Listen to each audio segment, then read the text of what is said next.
ನಮಸ್ತೆ ಸ್ನೇಹಿತರೆ, ಫೈನಾನ್ಷಿಯಲ್ ಫ್ರೀಡಮ್ಗೆ ಸ್ವಾಗತ.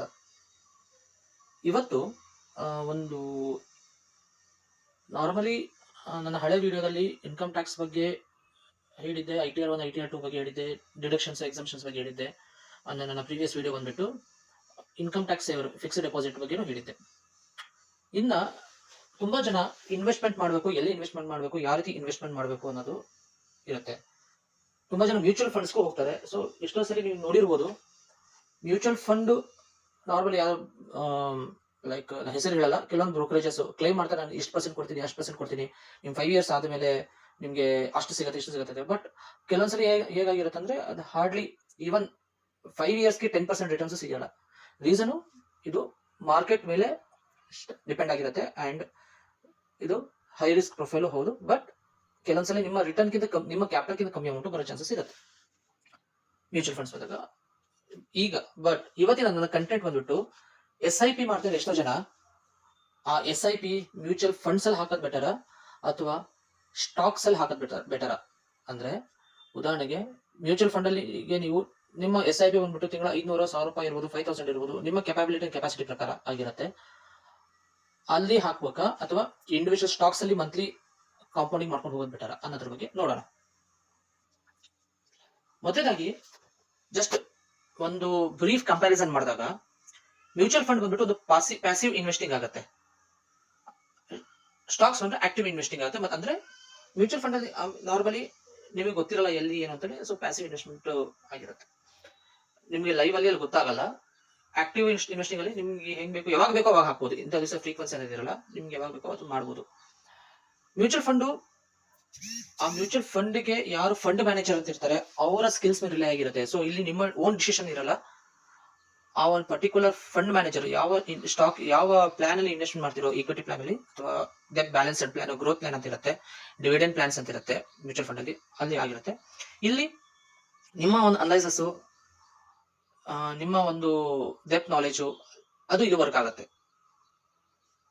ಎಂಟ್ರಿ ಅಂಡ್ ಎಕ್ಸಿಟ್ ಬಂದ್ಬಿಟ್ಟು ಕೆಲವೊಂದ್ರಲ್ಲಿ ಲಾಕ್ ಇರುತ್ತೆ, ಇಷ್ಟು ದಿವಸ ಆಮೇಲೆ ತೆಗಿಬೇಕು, ಹಿಂಗ್ ಮಾಡ್ಬೇಕು ಅನ್ನೋದು ಒಂದು ರೆಸ್ಟ್ರಿಕ್ಷನ್ಸ್ ಇರುತ್ತೆ. ಮತ್ತೆ ಅದನ್ನ ಮ್ಯೂಚುವಲ್ ಫಂಡ್ ಹೌಸ್ ಅದನ್ನ ಮಾನಿಟರ್ ಮಾಡಿ ಮ್ಯಾನೇಜ್ ಮಾಡುತ್ತೆ. ಸೊ ನಿಮ್ಮ ಕೈಯಲ್ಲಿ ಏನಿರಲ್ಲ, ನೀವು ಇಷ್ಟು ಅಮೌಂಟ್ ಕೊಟ್ಟರೆ ಮುಗಿತು, ಮಿಕ್ಕಿದ ಅವರೇ ನೋಡ್ಕೋತಾರೆ.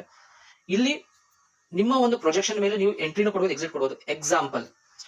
ಎಕ್ಸಾಂಪಲ್ ಕೊಡ್ತೀನಿ, SIP ಗೆ ಎಕ್ಸಾಂಪಲ್ ಕೊಡ್ತೀನಿ.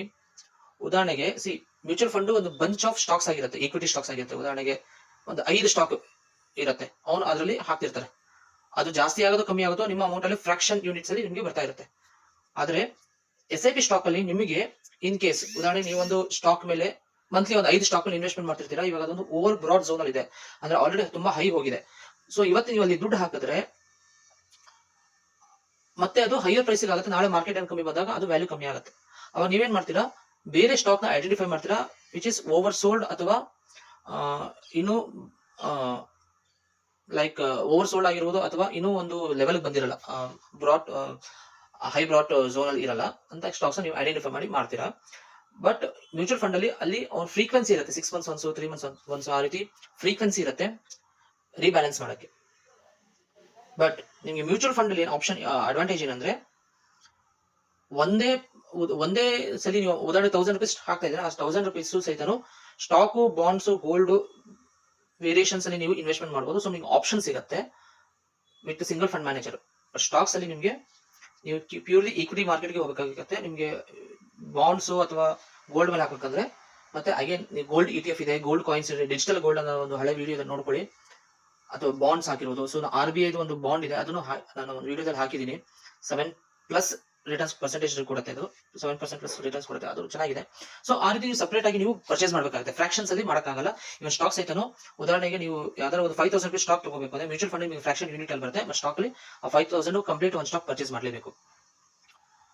ಮ್ಯೂಚುವಲ್ ಫಂಡ್ ಅಲ್ಲಿ ಏನಾಗುತ್ತೆ, ನಿಮ್ಮ ಸ್ಟಾಕ್ ಡೈವರ್ಸಿಫಿಕೇಶನ್ ಆಗುತ್ತೆ. ನಾವು ಆವಾಗಲೇ ಹೇಳಿದ್ರು ಫ್ರಾಕ್ಷನ್ ಯೂನಿಟ್ಸ್ ಬರೋದ್ರಿಂದ ಡೈವರ್ಸಿಫಿಕೇಶನ್ ಇರುತ್ತೆ.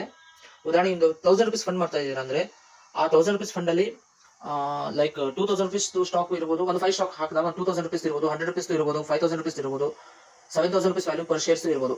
ಬಟ್ ಇದೆಲ್ಲ ನಿಮಗೆ ಫ್ರಾಕ್ಷನ್ ಯೂನಿಟ್ ಬರುತ್ತೆ. ಸೊ ಡೈವರ್ಸಿಫಿಕೇಶನ್ ಚೆನ್ನಾಗಿರುತ್ತೆ. ಇಲ್ಲಿ ನಿಮ್ಮ ಒಂದು stock concentrated on single stock ಅಥವಾ ಸಿಂಗಲ್ ಸೆಕ್ಟರ್ ಅಲ್ಲಿ ಆಗಿರುತ್ತೆ. ಮ್ಯೂಚುವಲ್ ಫಂಡ್ ಅಲ್ಲಿ ನಿಮಗೆ ಟೈಮ್ ಕನ್ಸ್ಯೂಮ್ ಆಗೋದು ಪ್ರಾಪರ್ ಫಂಡ್ ನ ಸೆಲೆಕ್ಟ್ ಮಾಡಬೇಕಾದ್ರೆ. ಬಟ್ ಸ್ಟಾಕ್ಸ್ ಅಲ್ಲಿ ಸ್ವಲ್ಪ ನೀವು ಆಕ್ಟಿವ್ಲಿ ಮಾನಿಟರ್ ಮಾಡಬೇಕು. ಬಿಫೋರ್ ಅಂಡ್ ಪೋಸ್ಟ್ ರೀಸನ್ ಅವಾಗಲೇ ನಿಮ್ಮ ಅನಲೈಸಸ್ ಇಲ್ಲಿ ಬೇಕು, ನಿಮ್ಮ ಟೈಮ್ ಬೇಕು. ಬಟ್ ನಿಮ್ಗೆ ಇಲ್ಲಿ ಫಂಡ್ ಮ್ಯಾನೇಜರ್ ಚಾರ್ಜಸ್ ಇರಲ್ಲ ನಿಮ್ಮ ಸ್ಟಾಕ್ SIP ಬಂದಾಗ. ಸಿ ಸಸ್ಟೈನಬಿಲಿಟಿ, ಡೈವರ್ಸಿಫಿಕೇಶನ್, ರಿಸ್ಕ್ ಅದೆಲ್ಲ ನೋಡಿದಾಗ ಸಿಂಪಲ್, ನಾರ್ಮಲಿ ಯಾರು ನಿಮ್ಗೆ ಈಕ್ವಿಟಿ ಮಾರ್ಕೆಟ್ ಅಲ್ಲಿ ಎಕ್ಸ್ಪೀರಿಯನ್ಸ್ ಇರಲ್ಲ ಅಂದವರು ನೀವು ಮ್ಯೂಚುವಲ್ ಫಂಡ್ ಹೋಗ್ಬೋದು. ನಿಮ್ಗೆ ಅಲ್ಲಿ ರಿಟರ್ನ್ಸ್ ಕಮ್ಮಿ ಇರುತ್ತೆ compare to stock SIP compare ಮಾಡಿದಾಗ, ಓಕೆನಾ. ಬಟ್ ನಿಮ್ಗೆ ಅದ್ರ ಬಗ್ಗೆ ನಾಲೆಜ್ ಇದೆ ಅಂದಾಗ ನಿಮ್ಗೆ ಸ್ಟಾಕ್ SIP ಹೋಗಿ. ಡೈವರ್ಸಿಫಿಕೇಶನ್ಸ್ ಬಂದಾಗ ಫಂಡ್ ಮ್ಯಾನೇಜರ್ ಡೈವರ್ಸಿಫಿಕೇಶನ್ ಮಾಡಿಟ್ಬಿಟ್ಟಿರ್ತಾರೆ, depends upon your opting plans. ಆದ್ರೆ ಸ್ಟಾಕ್ SIP ಅಲ್ಲಿ ನಾವು ಮಾಡಬೇಕು, ಅಂದ್ರೆ ಯಾರು ನೀವು ಅಥವಾ ನಾವು ಮಾಡಬೇಕು ಬೇಕು ಅಂದಾಗ. ಸೊ ಕೆಲವೊಂದ್ಸರಿ ಬರೀ ಡಿವಿಡೆಂಡ್ ಸ್ಟಾಕ್ಸೇ ಹಾಕೊಂಡು ಹೋಗೋದು ಅಥವಾ ಒಂದೇ ಸೆಕ್ಟರ್ದೇ ಹಾಕೊಳ್ಳೋದು, ಆ ರೀತಿ ಆಗಿರಬಾರ್ದು. ಸೊ ಅದ್ರ ಬಗ್ಗೆ ಒಂದು ನಾಲೆಜ್ ಇರಬೇಕಾಗುತ್ತೆ. ಮ್ಯೂಚುವಲ್ ಫಂಡ್ ಅಲ್ಲಿ ಲೆಸ್ ರಿಸ್ಕ್ ಇದೆ ಬಿಕಾಸ್ ಡೈವರ್ಸಿಫಿಕೇಶನ್ ಇರೋದ್ರಿಂದ. ಸ್ಟಾಕ್ SIP ಅಲ್ಲಿ ಹೈ ರಿಸ್ಕ್ ಇದೆ, ಕಾನ್ಸಂಟ್ರೇಷನ್, ಬಿಕಾಸ್ ಡೈವರ್ಸಿಫಿಕೇಶನ್ ಸಿಂಗಲ್ ಇದ್ರ ಮೇಲೆ ಕಾನ್ಸಂಟ್ರೇಷನ್ ಇರೋದ್ರಿಂದ. ಮ್ಯೂಚುವಲ್ ಫಂಡ್ ಅಲ್ಲಿ ನಿಮಗೆ ನೆಟ್ ಅಸೆಟ್ ವ್ಯಾಲ್ಯೂ NAV ಅಂತ ಅಲಾಟ್ಮೆಂಟ್ ಆಗುತ್ತೆ, ಅದು ಸ್ಟಾಕ್ ಅಲ್ಲಿ ನಿಮಗೆ ಫ್ರಾಕ್ಷನ್ಸ್ ಅಲ್ಲಿ ಆಗಲ್ಲ. ಸೊ ಅವಾಗ ಹೇಳಿದಂಗೆ ಇಂಡಿವಿಜುವಲ್ ಒಂದೊಂದು ಸ್ಟಾಕ್ ನೀವು ಪರ್ಚೇಸ್ ಮಾಡೋಕ್ಕಾಗುತ್ತೆ. ಮ್ಯೂಚುವಲ್ ಫಂಡ್ ಅಲ್ಲಿ you are depending upon another person. So fund manager ಚೆನ್ನಾಗಿದ್ರೆ ಓಕೆ, ಇಲ್ಲ ಅಂದ್ರೆ ನೀನು ಈ ಸ್ಟಾಕ್ ತಗೋಬೇಡ ಆ ಸ್ಟಾಕ್ ಆಡ್ ಮಾಡೋದು ಮಾಡಲ್ಲ. ಸೊ ಅವ್ರಿಗೆ ಏನಿರುತ್ತೋ ಅದನ್ನೇ ಮಾಡ್ತಾರೆ. ಬೇರೆ ಸ್ಟಾಕ್ SIP ಅಲ್ಲಿ you will invest yourself. So ನಿಮ್ದು ನೀವೇ ನೋಡ್ಕೊಳ್ತೀರಾ. ಓಕೆ, ಸೊ ನಾನು ಪ್ರಿಫರ್ ಮಾಡೋದು stock SIP than mutual funds. Stock SIP ಹೇಗೆ ನಾವು ಮಾಡಬೇಕು ಅಂದ್ರೆ, ಸರ್ಟನ್ಲಿ ನಮ್ಗೆ ಒಂದು ಸ್ಟಾಕ್ಸ್ ನಾವು ಲಿಸ್ಟ್ ಔಟ್ ಮಾಡ್ಕೋಬೇಕು,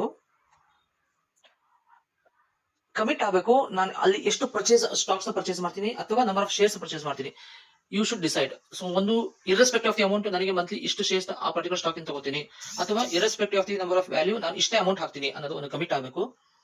ಡಿಸಿಪ್ಲಿನ್ ಆಗಿ ನೀವು ಇನ್ವೆಸ್ಟ್ಮೆಂಟ್ ಮಾಡ್ಕೊಂಡು ಹೋಗಬೇಕು. ಪೋರ್ಟ್ಫೋಲಿಯೋಸ್ ಕೆಲವೊಂದು ಟೈಮಲ್ಲಿ ಚೆನ್ನಾಗಿ ಪರ್ಫಾರ್ಮ್ ಮಾಡುತ್ತೆ, ಕೆಲವೊಂದ್ಸಲಿ ಚೆನ್ನಾಗಿ ಪರ್ಫಾರ್ಮ್ ಮಾಡಲ್ಲ. ಸೊ ಅದನ್ನ ನೋಡ್ಕೊಂಡು ನೀವು ಕಾಂಪೌಂಡಿಂಗ್ ಮಾಡ್ಕೊಂಡು ಹೋಗ್ಬೇಕು. ನಾವಾಗಲೇ ಹೇಳಿದಂಗೆ ನಿಮ್ಗೆ ಇಲ್ಲಿ ಏನು ಅಂದ್ರೆ ಚಾನ್ಸಸ್, ರಿಸ್ಕ್ ಏನಂದ್ರೆ ಕೆಲವೊಮ್ಮೆ ನಿಮ್ಗೆ ಗೊತ್ತಾಗಲ್ಲ ಅದ ಓವರ್ ಬ್ರಾಟ್ ಆಗಿದೆನಾ ಅನ್ನೋ ಗೊತ್ತಾಗಲ್ಲ. ಅವಾಗ ನೀವು ಹೈಯರ್ ಪ್ರೈಸ್ ಅಲ್ಲಿ ಸಿಂಪಲ್ ವೆಲ್ ವರ್ಸ್ ಸ್ಟಾಕ್ಸ್. ಸೊ ನಾ ಇದ್ರ ಬಗ್ಗೆ ಆಕ್ಚುಲಿ ನಾನು ನೆಗೆಟಿವ್ ಹೇಳ್ತಿಲ್ಲ, ಬಟ್ ಒಂದು ಎಕ್ಸಾಂಪಲ್ ಕೊಡ್ತಾ ಇರೋದು. ನಿಮ್ಗೆ HDFC bank, Reliance, HUL examples ಇರ್ತದೆ. ಇವೆಲ್ಲ blue chips. Infosys it's a well known stocks. Tata motors ಇವತ್ತು 1000 rupees ಇದೆ. ನಾನು 2020 ಅಲ್ಲಿ ಅದು 164 175 ಓಡ್ತಿತ್ತು, ಓಕೆನಾ. Today it is 10 times more, sorry 5.5 times more, sorry. VDL. So ಕೆಲವೊಂದು ಹೈ ಪರ್ಫಾರ್ಮೆನ್ಸ್ ಸ್ಟಾಕ್ಸ್ ಇರುತ್ತೆ. ಸೊ ಇವತ್ತು ನೀವು ತಗೊಳ್ತಾ ಇದ್ದೀರಾ ಅಂದ್ರೆ ಅದು ಓವರ್ ಬ್ರಾಟ್ ಆಗಿದೆ. Tata motors over bought stock ultimately. Reliance 3500 ತನಕ ಹೋಗಿ ಈಗ 2800 ರೂಪಾಯಿ ಬರ್ತಾ ಇದೆ, which is over bought. Still it's coming.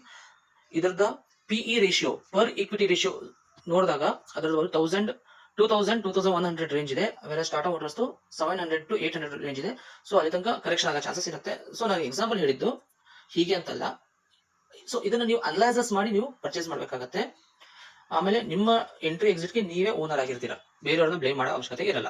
ಇದು ಸ್ಟಾಕ್ SIP ರೂಟ್, ಒಂದು ಸ್ಟಾಕ್ ಇನ್ವೆಸ್ಟ್ಮೆಂಟ್ ಇದು ಆಗಿ. ಬಟ್ ಮತ್ತೊಂದ್ಸರಿ ನಾನು ಕಂಪ್ಯಾರಿಸನ್ ಮಾಡಿದಾಗ ನಾನು ಅವಾಗಲೇ ಏನ್ ಹೇಳಿದ್ನಲ್ಲ, ಮ್ಯೂಚುವಲ್ ಫಂಡ್ಸ್ ಸ್ಟಾಕ್ಸ್ ಅದೆಲ್ಲ ಅದೇ ಇರುತ್ತೆ. ಮ್ಯಾನೇಜ್ ಮಾಡೋದು ನೀವು ಮಾಡ್ತಿರೋ ಪ್ರೊಫೆಷನಲ್ ಫಂಡ್ ಮ್ಯಾನೇಜರ್ ಮಾಡ್ತಾರೆ. ಓಕೆ, ರಿಸ್ಕ್ ಇನ್ವಾಲ್ವ್ ನಮ್ಮಲ್ಲಿ ಜಾಸ್ತಿ ಇರುತ್ತೆ. ಒಂದು ನಿಮ್ಗೆ ಏನಂದ್ರೆ ಓನರ್ಶಿಪ್ ಬಂದಾಗ, since you are owning the, ನೀವು ಸ್ಟಾಕ್ ನ ಪರ್ಟಿಕ್ಯುಲರ್ ಕಂಪ್ನಿ ಓನ್ ಮಾಡ್ತಾರೆ, ನೀವು ಸಹಿತ ಅದರ ಒಂದು ಕಂಪ್ನಿ ಓನರ್ ಆಗ್ತೀರಾ. ಅದರ ಗ್ರೋತ್, ಡಿವಿಡೆಂಡ್, ಪ್ರಾಫಿಟ್ ಎಲ್ಲ ನಿಮಗೂ ಶೇರ್ ಆಗುತ್ತೆ. ಉದಾಹರಣೆಗೆ ಮ್ಯೂಚುವಲ್ ಫಂಡ್ ಹೋದಾಗ ಯಾವ್ದಾದ್ರು ಗ್ರೋತ್ ಪ್ಲಾನ್ ತಗೊಳ್ತೀರಾ, ಅಲ್ಲಿ ಒಂದು 10 ಸ್ಟಾಕ್ ಇರುತ್ತೆ. 10 ಸ್ಟಾಕ್ ಅಲ್ಲಿ ಒಳ್ಳೆ ಡಿವಿಡೆನ್ಸ್ ಕೊಡ್ತಾರೆ, ಅರೌಂಡ್ 5 to 6% ಡಿವಿಡೆನ್ಸ್ ಕೊಡ್ತಾರೆ. ಸೊ ನಿಮಗೆ ಬರಲ್ಲ ಅದು ದುಡ್ಡು, ಅದು ಫಂಡ್ ಮ್ಯಾನೇಜರ್ ಅಥವಾ ಕಂಪ್ನಿಗೆ ಹೋಗುತ್ತೆ, ನಿಮಗೆ ಬರಲ್ಲ. ವೆರಸ್ ನೀವು ಇಂಡಿವಿಜುವಲ್ ಸ್ಟಾಕ್ಸ್ ಅಲ್ಲಿ ಇನ್ವೆಸ್ಟ್ ಮಾಡಿದ್ರೆ ಅದ್ರ ಡಿವಿಡೆಂಡ್ಸ್ ನಿಮಗೆ ಬರುತ್ತೆ, ಅದ್ರ ಗ್ರೋತ್ ನಿಮಗೆ ಬರುತ್ತೆ, ಓಕೆನಾ. ಲೈವ್ ಪ್ರೈಸ್ ನಿಮಗೆ ಏನಾಗುತ್ತೆ, ಮ್ಯೂಚುವಲ್ ಫಂಡ್ ಲೈವ್ ಪ್ರೈಸ್ ಬರಲ್ಲ. NAV ಬಂದ್ಬಿಟ್ಟು T-1 ಅಂದ್ರೆ ಪ್ರೀವಿಯಸ್ ಡೇ ಕ್ಲೋಸಿಂಗ್ ಕನ್ಸಿಡರ್ ಆಗುತ್ತೆ. ಅಂದ್ರೆ ಅಕಸ್ಮಾತ್ ಇವತ್ತು ಯಾವ್ದಾದ್ರು ನಿಮ್ಮ stock up circuit 10% up gain ಆದ್ರೂ ನೀವು ಎಕ್ಸಿಟ್ ಮಾಡ್ತೀರಾ ಅಂದ್ರೂ ಅಲ್ಲಿ ಮಾಡಕ್ಕಾಗಲ್ಲ. ಬಟ್ ಸ್ಟಾಕ್ಸ್ ಅಲ್ಲಿ ನಿಮಗೆ ಅದು ಆಪ್ಷನ್ಸ್ ಇರುತ್ತೆ. ಡಿಮ್ಯಾಟ್ ಇಂದ ನಿಮಗೆ ಬೇಕಂದ್ರೆ ನೀವು ಅಮೌಂಟ್ ಪರ್ಟಿಕ್ಯುಲರ್ ಫಂಡ್ ಮಾತ್ರ ಎಕ್ಸಿಟ್ ಆಗೋದು. ಉದಾಹರಣೆಗೆ ಮ್ಯೂಚುವಲ್ ಫಂಡ್ ಅಲ್ಲಿ ಬಂಚ್ ಆಫ್ ಸ್ಟಾಕ್ 5, ಅದ್ರ ಒಂದು ಸ್ಟಾಕ್ ಪೂರ್ ಪರ್ಫಾರ್ಮೆನ್ಸ್ ಇದೆ, ಓಕೆನಾ. ನೀವು ಅದನ್ನ ಅಥವಾ ನೀವು ನಿಮ್ಮಲ್ಲೂ 5 ಸ್ಟಾಕ್ಸ್ ನೀವು ಹಾಕೊಂಡಿದ್ದೀರಾ, ಒಂದು ಸ್ಟಾಕ್ ಪೂರ್ ಪರ್ಫಾರ್ಮೆನ್ಸ್ ಇದೆ, ಅಥವಾ ಇನ್ನೊಂದು ಸ್ಟಾಕ್ ಹೈ ಪರ್ಫಾರ್ಮೆನ್ಸ್ ಆಗಿ ಒಳ್ಳೆ ಪೊಟೆನ್ಶಿಯಲ್ ರಿಟರ್ನ್ಸ್ ಕೊಟ್ಬಿಡಿ. ಸೊ ನಿಮಗೆ ಏನ್ ಅನ್ಸುತ್ತೆ, ಓಕೆ ಈ ಪೂರ್ ಪರ್ಫಾರ್ಮೆನ್ಸ್ ಮತ್ತು ಹೈ ರಿಟರ್ನ್ಸ್ ಎರಡೂ ಎಕ್ಸಿಟ್ ಆಗಿ ನಿಮ್ಗೆ ಇನ್ನೊಂದು 2 ಸ್ಟಾಕ್ ನ ನೀವು ಐಡೆಂಟಿಫೈ ಮಾಡಿದ್ರೆ ಅಲ್ಲಿ ಎಂಟ್ರಿ ಆಗೋಣ ಅಂತ ಅನ್ಕೊಂಡಿರ್ತೀರಾ. ಮ್ಯೂಚುವಲ್ ಫಂಡ್ಸ್ ಅಲ್ಲಿ ಪಾಸಿಬಲ್ ಇದೆನಾ? ಇಲ್ಲ. ವೆರಸ್ ಇಂಡಿವಿಜುವಲ್ ಸ್ಟಾಕ್ಸ್ ಅಲ್ಲಿ ನಿಮ್ಮ ಸ್ಟಾಕ್ SIP ಅಲ್ಲಿ ಅದು ಇದೆ. High returns it's given expected ಜಾಸ್ತಿ ಕೊಟ್ಟಿದೆ with in lesser time, so ನೀವು ಅದು ಎಕ್ಸಿಟ್ ಆಗಿ ಸೇಫ್ ಆಗ್ತೀರಾ. ಯಾಕೆ ಓವರ್ ಬ್ರಾಟ್ ಹೋದಾಗ ನಾಳೆ ಕರೆಕ್ಷನ್ ಆಗೋ ಚಾನ್ಸಸ್ ಇರುತ್ತೆ. ಮೇಲ್ ಹೋದ್ರೆ ಕೆಳಗೆ ಬರಬೇಕು, ಕೆಳಗೆ ಹೋದ್ರೆ ಮೇಲ್ ಬರಬೇಕು, ಕರೆಕ್ಟ್ ಅಲ್ವಾ?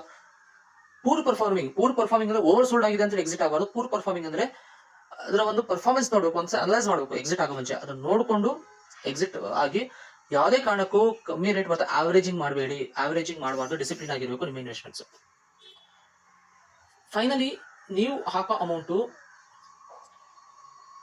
ಸ್ಟಾಕ್ ಮಾರ್ಕೆಟ್ಗೆ ಹೋಗುತ್ತೆ. ಆದ್ರೆ ಮ್ಯೂಚುವಲ್ ಫಂಡ್ಸ್ ಹೋಗೋರು ಮ್ಯೂಚುವಲ್ ಫಂಡ್ ಹೌಸ್ ಇಂದ ಸ್ಟಾಕ್ ಮಾರ್ಕೆಟ್ ಹೋಗುತ್ತೆ, ಡೈರೆಕ್ಟ್ ಆಗಿ ಹೋಗಲ್ಲ.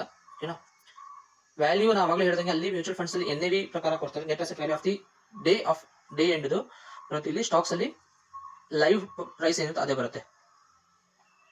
ಪೇಡ್ ಅಪ್ ವ್ಯಾಲ್ಯೂ ಬಂದಾಗ ಮ್ಯೂಚುವಲ್ ಫಂಡ್ಸ್ ಅಲ್ಲಿ ನಿಮಗೆ ಪಾರ್ಷಿಯಲಿ ಅಥವಾ ಫುಲ್ ಇರುತ್ತೆ, ಬಟ್ ಸ್ಟಾಕ್ಸ್ ಅಲ್ಲಿ ನಿಮಗೆ ಎಲ್ಲಾ ಟೈಮಲ್ಲಿ ನಿಮಗೆ ಫುಲ್ಲಿ ಪೇಡ್ ಅಪ್ ವ್ಯಾಲ್ಯೂನೇ ಸಿಗುತ್ತೆ. ಆವರೇಜ್ ರಿಟರ್ನ್ ನೋಡಿದಾಗ ನಿಮಗೆ ರಿಸ್ಕ್ ಲೋ ಇದೆ, but return of ratio stocks compare ಮಾಡಿದಾಗ ನಿಮಗೆ ಮ್ಯೂಚುವಲ್ ಫಂಡ್ ಅಲ್ಲಿ ಕಮ್ಮಿ, ಸ್ಟಾಕ್ಸ್ ಅಲ್ಲಿ ಜಾಸ್ತಿ. ರೀಸನ್ ನಿಮ್ಗೆ ಎರಡು, ಒಂದು ಡಿವಿಡೆಂಡ್, ಸ್ಟಾಕ್ಸ್ ಅಲ್ಲಿ ಡಿವಿಡೆಂಡ್ ಕೊಡುತ್ತೆ, ಈ ಕಡೆ ಗ್ರೋತ್ ಕೊಡುತ್ತೆ. ಸೊ ರಿಸ್ಕ್ ಆಯ್ತು, ಇಷ್ಟ್ ಹೈ. ಸೊ ನಾನು ಯಾಕೆ ಈಕ್ವಿಟಿ SIP ನಾನು ಚೂಸ್ ಮಾಡ್ತೀನಿ ಅಂದ್ರೆ, ಅಥವಾ SIP ನ ಯಾಕೆ ಚೂಸ್ ಮಾಡ್ತೀನಿ ಅಂದ್ರೆ, ನೀವು ಇಟ್ಸ್ ಅಪ್ ಟು ಯು. ನೀವು ಮ್ಯೂಚುವಲ್ ಫಂಡ್ ಕಾರು ಹಾಕಿ, ಸ್ಟಾಕ್ SIP ಕಾರು ಹಾಕಿ, it's up to you. But ಯಾಕೆ ಚೂಸ್ ಮಾಡ್ಬೇಕು ಅಂದ್ರೆ, ಲಮ್ಸಮ್ ಅಮೌಂಟ್ ಹಾಕೋದಕ್ಕಿಂತ ನಮಗೆ SIP ಹಾಕಿದ್ರೆ ರೆಗ್ಯುಲರ್ ಇಂಟರ್ಮ್ಸ್ ಅಲ್ಲಿ ಪೇಔಟ್ ಆಗ್ತಾ, ನಾವು ಪೇಮೆಂಟ್ ಮಾಡ್ತಿರ್ತೀವಿ. ಸೊ ನಾಳೆ ಲಾಂಗ್ ಟರ್ಮ್ಗೆ ನಮ್ಗೆ ಅದೊಂದು ಲಮ್ಸಮ್ ಅಮೌಂಟ್ ಆಗಿ ಕ್ರಿಯೇಟ್ ಆಗಿ ಬರಲಿ ಅನ್ನೋದು ಒಂದು ಕಾಸ್ಟ್ ಮತ್ತೆ ಲೋ ರಿಸ್ಕ್ ಇರುತ್ತೆ. ಆಮೇಲೆ ಇಲ್ಲಿ ಆವರೇಜಿಂಗು ಮಾಡ್ಬೋದು, ಓಕೆನಾ? ಸೊ ನೀವು ಸ್ಟಾಕ್ SIP ಹಾಕ್ತೀರಾ ಅಂದ್ರೆ ನಿಮಗೆ ಕಾನ್ಫಿಡೆನ್ಸ್ ಇರಬೇಕು, ಸಿಂಗಲ್ ಸ್ಟಾಕ್ ಮೇಲೆ ಹಾಕ್ತಾ ನಿಮಗೆ ರಿಟರ್ನ್ಸ್ ಬರುತ್ತೆ ಅನ್ನೋದು. ರುಪಿ ಕಾಸ್ಟ್ ಆವರೇಜಿಂಗ್ SIP ಆಗುತ್ತೆ. ಡಿಸಿಪ್ಲಿನ್ ಆಗಿ ಇನ್ವೆಸ್ಟರ್ ಆಗಿದ್ರೆ ನಿಮಗೆ ಲಾಂಗ್ ಟರ್ಮ್ ಒಳ್ಳೆ ರಿಟರ್ನ್ ಸಿಗುತ್ತೆ. ಯಾವುದೇ ರೀತಿ ಎಮೋಷನಲ್ ಆಗಿರಬಾರ್ದು. ಎಕ್ಸಾಂಪಲ್, ಯಾವ್ದೋ ಒಂದು ನ್ಯೂಸ್ ಬಂತು, ಇಂಡಿಗೋ ಒಳ್ಳೆ ಒಂದು ಸ್ಟಾಕ್ ನೀವು ತಗೊಂಡಿರ್ತೀರಾ, ನಾಳೆ ಒಂದು ನ್ಯೂಸ್ ಬರುತ್ತೆ, ಇಂಡಿಗೋದಲ್ಲಿ 4 ಫ್ಲೈಟು, ಎಕ್ಸಾಂಪಲ್ ಹೇಳ್ತಾ ಇರೋದು, ಆಗದ್ ಬೇಡ, 4 ಫ್ಲೈಟು ಸ್ಟ್ಯಾಂಡ್ ಆಗಿದೆ, ಮೇಲೆ ಹಾರತಿಲ್ಲ ಅಂತ ಹೇಳಿ, ಆ ಎಮೋಷನ್ ಮಾರ್ಕೆಟ್ ಏನಾಗುತ್ತೆ, ಟಪ್ ಅಂತ ಹೇಳಿ ಎಮೋಷನ್ಸ್ಗೆ ಅದು ಡಿಪ್ ಆಗುತ್ತೆ, ಮಾರ್ಕೆಟ್ ಅಲ್ಲಿ ಕೆಳಗೆ ಬೀಳುತ್ತೆ. ಅವಾಗ ಆ ಎಮೋಷನ್ ಅಲ್ಲಿ ನೀವು ಅದನ್ನ ಸೆಲ್ ಮಾಡಿದ್ರೆ ನಿಮಗೆ ಲಾಸ್ ಆಗುತ್ತೆ. So you have to wait for a right time to sell. You have to sell, you cannot sell when you want. ನಿಮಗೆ ಯಾವಾಗ ಬೇಕು ನೀವು ಸೆಲ್ ಮಾಡೋಕ್ಕಾಗಲ್ಲ ಯಾವಾಗ್ಲೂ. ಅದು ಯಾವಾಗ ಬಂದಿರುತ್ತೋ ಆ ಟೈಮಿಂಗ್ ನೀವು ಸೆಲ್ ಮಾಡಬೇಕು, ಅದು ತಲೆಯಲ್ಲಿ ಇರಬೇಕು. SIP ಅಲ್ಲಿ ನಿಮಗೆ ಪವರ್ ಆಫ್ ಕಾಂಪೌಂಡಿಂಗು ಚೆನ್ನಾಗಿರುತ್ತೆ, ಓಕೆನಾ? ನಿಮ್ಗೊಂದು ಇಲಿಸ್ಟ್ರೇಷನ್ ತೋರಿಸ್ತೀನಿ. ಒಂದು ಇದು ಮೇಲ್ಗಡೆ ಇರೋದು HDFC, ಇದು ಕೆಳಗಡೆ ಇರೋದು ಕಾಫರ್ದು ಒಂದು ಎಕ್ಸಾಂಪಲ್ ಆಫ್ ಸ್ಟಾಕ್ ಇನ್ವೆಸ್ಟ್ಮೆಂಟ್. ಇದು ಮ್ಯೂಚುವಲ್ ಫಂಡ್ ಇದಲ್ಲ, ಸ್ಟಾಕ್ SIP ಇದು. ಸೊ ಸ್ಟಾಕ್ SIP ಬಂದ್ಬಿಟ್ಟು ನಾರ್ಮಲಿ ರಿಟರ್ನ್ಸ್ ಬಂದ್ಬಿಟ್ಟು 18% 15 ಇಯರ್ಸ್ ಕೊಟ್ಟಿದೆ, ಆವರೇಜ್ ಪರ್ ಆನಮ್ ರಿಟರ್ನ್. ಕಾಫರ್ ಬಂದ್ಬಿಟ್ಟು 26% ಫಾರ್ 15 ಇಯರ್ಸ್ ಕೊಟ್ಟಿದೆ. ಸೊ ಇದು ಮಿನಿಮಮ್ ಎಷ್ಟು ಇನ್ಸ್ಟಾಲ್ಮೆಂಟ್ ಅಮೌಂಟು, 400 rupees, 36 ಮಂತ್ಸ್ ಆಗಿದೆ 1000 rupees, 1200 rupees ಆವರೇಜ್ ಇನ್ವೆಸ್ಟ್ಮೆಂಟ್ ಆಗಿರುತ್ತೆ. ಸೊ ಇದರಿಂದ ನಮಗೆ ಏನ್ ಅರ್ಥ ಆಗುತ್ತೆ ಅಂದ್ರೆ you do SIP wherever. ಆ SIP ನ ಸಿಸ್ಟಮೆಟಿಕ್ ಇನ್ವೆಸ್ಟ್ಮೆಂಟ್ ಪ್ಲಾನ್ ನ ಡಿಸಿಪ್ಲಿನ್ ಆಗಿ ಲಾಂಗ್ ಟರ್ಮ್ ಗೋಲ್ ಇಟ್ಕೊಂಡು ನಾವು ಮಾಡ್ಕೊಂಡು ಹೋದ್ರೆ ನಿಮ್ಗೆ ಒಳ್ಳೆ ವೆಲ್ತ್ ರಿಟರ್ನ್ಸ್ ಸಿಗುತ್ತೆ. ಪರ್ಸನಲಿ ನಾನು ಬಿಲೀವ್ ಮಾಡೋದು ಸ್ಟಾಕ್ SIPಗೆ, ಮ್ಯೂಚುವಲ್ ಫಂಡ್ಗೆ ನಾನು ಪರ್ಸನಲಿ ಬಿಲೀವ್ ಮಾಡಲ್ಲ. ಅಲ್ಲಿ ಕಾಸ್ಟಿಂಗ್ ಇರುತ್ತೆ, ಏನ್ ಕಾಸ್ಟಿಂಗು ಅದು ಒಂದು ನೋಡೋಣ, ಆಮೇಲೆ ಇಲ್ಲಿಗೆ ಕನ್ಕ್ಲೂಡ್ ಮಾಡೋಣ. ಸೊ ಆವರೇಜ್ ಆಗಿ ಮ್ಯೂಚುವಲ್ ಫಂಡ್ ಅಲ್ಲಿ ನಾರ್ಮಲಿ ಏನಾಗುತ್ತೆ ಅಂದ್ರೆ, ಎಂಟ್ರಿ ಲೋಡ್ಗೆ ಎಕ್ಸ್ಪೆನ್ಸಸ್ ಇರುತ್ತೆ, ಒನ್ ಟೈಮ್ ಫೀಸ್ ಇರುತ್ತೆ, ನಾಮಿನಲ್ ಫೀಸ್ ಚಾರ್ಜ್ ಮಾಡ್ತಾರೆ, ಲೈಕ್ 100 rupeesಗೆ 100 ಇಂದ 150 rupees ಆಗುತ್ತೆ. ಎಕ್ಸ್ಪೆನ್ಸಸ್, ರಿಕ್ಯೂರಿಂಗ್ ಎಕ್ಸ್ಪೆನ್ಸಸ್ ಇರುತ್ತೆ. ಎಕ್ಸ್ಪೆನ್ಸಸ್ ರೇಷಿಯೋ ಬಂದ್ಬಿಟ್ಟು ನೀವು ಒಂದು ಇಲಿಸ್ಟ್ರೇಷನ್ ತೋರಿಸ್ತೀನಿ. ಸೊ ಇಲ್ಲಿ ನೋಡಿ, ನೀವು ನೋಡ್ತಾ ಇರೋದು, ಓಕೆನಾ, per day in average 120 rupees for 24 lakh ಆಗುತ್ತೆ ಪರ್ ಡೇಗೆ ಇದು, ಓಕೆನಾ? ಎಕ್ಸಾಂಪಲ್ ನೀವು ತೋರಿಸ್ತಾ ಇರೋದು. ಸೊ ನಾರ್ಮಲಿ ಎಕ್ಸ್ಪೆನ್ಸಸ್ ವೇರಿಯೇಷನ್ಸ್ ಇರುತ್ತೆ ನಿಮ್ಮ ಒಂದು ಮ್ಯೂಚುವಲ್ ಫಂಡ್ ಅಲ್ಲಿ ಇರುತ್ತೆ. 1 to 3% annual expenses, expense ratio ಅಂತ ಇರುತ್ತೆ. ಆನ್ಯುವಲ್ ಎಕ್ಸ್ಪೆನ್ಸಸ್ AMC ಬೇರೆ, ಆನ್ಯುವಲ್ ಮೇಂಟೆನೆನ್ಸ್ ಚಾರ್ಜಸ್ ಬೇರೆ ಇರುತ್ತೆ, ಓಕೆನಾ? ಸೊ ದಟ್ ಡಿಪೆಂಡ್ಸ್ ಆಗಿರುತ್ತೆ ಮ್ಯೂಚುವಲ್ ಫಂಡ್ ಅಲ್ಲಿ. ಸೊ ಆಲ್ಮೋಸ್ಟ್ ನಿಮಗೆ ಹೇಗೆ ಅಂದ್ರೆ, ಒಂದು 20% ರಿಟರ್ನ್ಸ್ ಬಂದ್ರೆ ಅದರಲ್ಲಿ 12% ರಿಟರ್ನ್ಸ್ ನಿಮಗೆ ಮ್ಯೂಚುವಲ್ ಫಂಡ್ ಚಾರ್ಜಸ್ ತಗೊಂಡ್ಬಿಡ್ತಾರೆ, like fund manager expenses. So they have to manage, ಅವ್ರಿಗೆಲ್ಲ ಪೇಔಟ್ಸ್ ಇರುತ್ತೆ, ಒಂದು ಆಫೀಸ್ ನಡೆಸೋಕೆಲ್ಲ ಖರ್ಚಿರುತ್ತಲ್ವಾ, ಸೊ ಹಾಗಾಗಿ ಚಾರ್ಜಸ್ ಮಾಡ್ತಾರೆ. ಆದ್ರೆ ನೀವು ಸ್ಟಾಕ್ SIP ಬಂದಾಗ ಒಂದು ಕ್ಯಾಲ್ಕುಲೇಟರ್ ಬರೋಣ. ಇದು ನಾನು ಎಕ್ಸಾಂಪಲ್ ತಗೊಂಡಿರೋದು, ಮಂತ್ಲಿ 1000 rupees ಹಾಕಿದ್ರೆ ವರ್ಷಕ್ಕೆ 12,000. ಸೊ ನಿಮ್ಮ ಓವರ್ ಆಲ್ ಎಕ್ಸ್ಪೆನ್ಸಸ್ 21 rupees ಇರುತ್ತೆ, ಓವರ್ ಆಲ್ ಎಕ್ಸ್ಪೆನ್ಸಸ್. ಅದೇ ನಾನು ಅಲ್ಲಿ ಆವರೇಜ್ ತಗೊಂಡಾಗ ಮ್ಯೂಚುವಲ್ ಫಂಡ್ ಅಲ್ಲಿ ಓವರ್ ಆಲ್ ಬಂದಾಗ ನಾ ಇದನ್ನ 12,000 ಗೆ ತಗೊಳ್ತೀನಿ ಇಂಟು 1.50 ಆವರೇಜ್ ತಗೋತೀನಿ. ಸೊ ನಿಮಗೆ 12,000 ಮೈನಸ್ 180 ಅಥವಾ 12% ರಿಟರ್ನ್ಸ್ ಇದೆ ಅಂದ್ರೆ 1200 rupees ರಿಟರ್ನ್ಸ್ ಆಗುತ್ತೆ. 10% ರಿಟರ್ನ್ಸ್ ತಗೊಂಡಾಗ 180 expense ratio. Entry load normally ಇವಾಗಲೂ ಮ್ಯೂಚುವಲ್ ಫಂಡ್ ಫ್ರೀ ಕೊಡ್ತಾ ಇದ್ದಾರೆ, but exit load if it is within 1 year ಒಂದು 2% ಚಾರ್ಜ್ ಮಾಡ್ತಾರೆ. 2% ಅಂದ್ರೆ ಅಲ್ಲೊಂದು 200 rupees ಆವರೇಜ್ ತಗೋತೀನಿ. ಮಿನಿಮಮ್ ಅಡಿಷನಲ್ ಎಕ್ಸ್ಪೆನ್ಸಸ್ ಒಂದು 100 rupees ಆವರೇಜ್ ತಗೊಳ್ಳೋಣ. 720 rupees ಆಗುತ್ತೆ ನಿಮಗೆ 10% ರಿಟರ್ನ್ ಬಂದಾಗ. ನಿಮಗೆ ರಿಟರ್ನ್ಸ್ ಕೈ ಬರೋದು 720 ಅಂದ್ರೆ 10% ಆಕ್ಚುಲ್ ರಿಟರ್ನ್ಸ್ ಇದೆ, ಅಂದ್ರೆ 7.2% ಸಿಗುತ್ತೆ.